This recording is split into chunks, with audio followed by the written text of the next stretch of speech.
Hello and welcome to Analyzing Finance with Nick. In today's video, I'm going to be talking about the World Economic Forum and why should we care, if we should care at all. What's going on right now as I'm recording this, so from January 16th to 20th, 2023. And the World Economic Forum gets a lot of news because a lot of the world's business elites meet in Davos every January to discuss what's going on in the world and their ideas on how to fix it.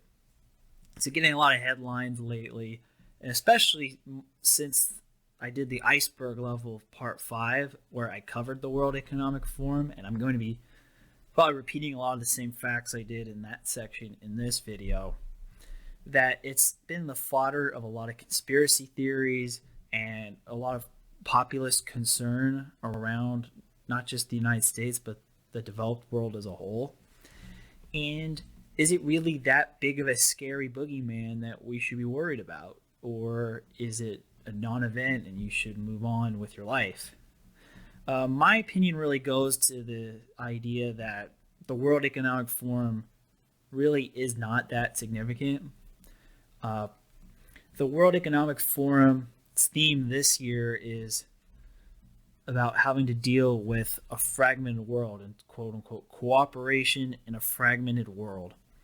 And if you look at the World Economic Forum blog, it just talks about a lot of their usual things. There's a combination of environmentalist, socially liberal, and corporate-esque type speak about the future of the world. As I've mentioned in my previous video, they've gotten a lot of flack for saying things like, why in 2030 you'll own nothing and be happy about it, as well as saying, suggesting things such as bug eating or like forcing veganism and all this other stuff. I mean, I have citations in the description, but I don't really think legislators in any countries are saying, ooh, we should use the World Economic Forum's platform, or lobbyists are like, oh, we're going to lobby the World Economic platform so that every country copies it. It's more just of a mouthpiece for the business and political elites to say things that they want to get out there in terms of a message, but it's socially unpopular or politically unpopular to do so.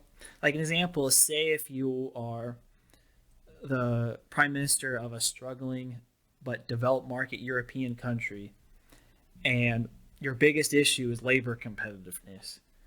Like if the prime minister of random European country says, hey, our country is struggling because all of our workers are overpaid and do not work hard enough, and so we can't compete with emerging market rivals or the United States.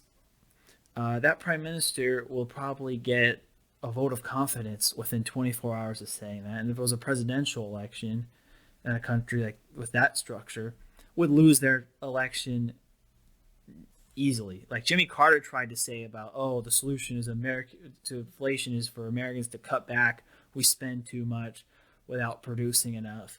And he got blown out by Ronald Reagan. And the lesson that people learn from that is that you can't tell hard truths or opinions that are critical of your own people's lifestyle choices without severe electoral consequences, or if you're a business, without severe revenue consequences. People do not like being scolded or being sneered and looked down upon by the elites of society, and they will act out that resentment through not purchasing your products or not supporting your political parties. But that doesn't change the fact that a lot of these people want these ideas to get out there for their reasons, or they just have certain resentments. I mean, particularly with old money and how they don't like the idea of new money and entrepreneurs competing with them, so they tend to support a more regulatory state, or how a lot of, again, elites support more redistribution economically because it makes it more expensive and it makes it less incentive and motivation for people to compete with their status in society, while also keeping the lower classes relatively immobile and not focused on letting out their grievances on the elites if they're taken care of properly by the state. You can't say that publicly, and you can't really express views that hint at those type of things, such as increased density would be a common World Economic Forum and elitist viewpoint that is revolved around this. The fact that people need to just be happier with lower expectations in life is another World Economic Forum.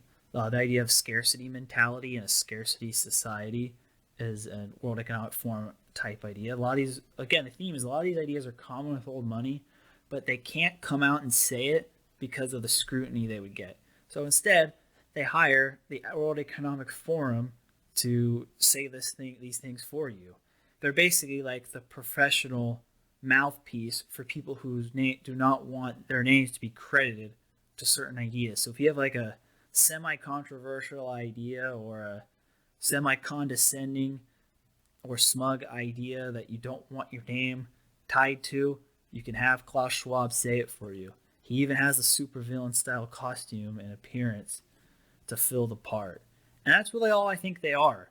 A lot of politicians will use it to say certain things or to try to unite world opinion on their side, or at least world elite opinion on their side, because that's where they all go to meet.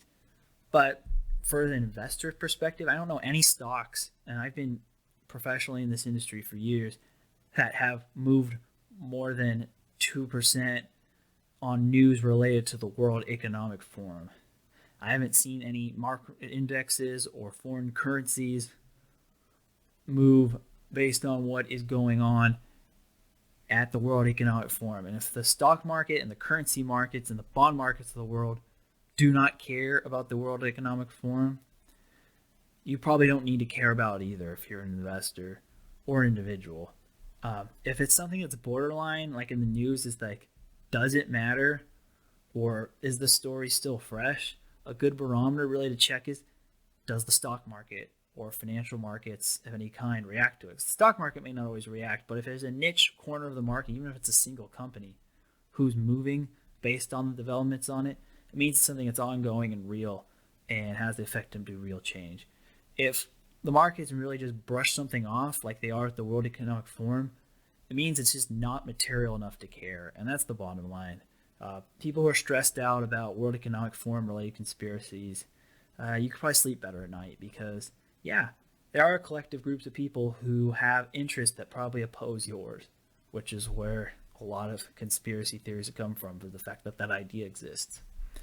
But I think that the World Economic Forum has little power other than being a mouthpiece, and I guess the market determines that they have value because a lot of wealthy businesses and governments and individuals are willing to pay the World Economic Forum to be that mouthpiece and say distasteful things for them. Thank you for watching.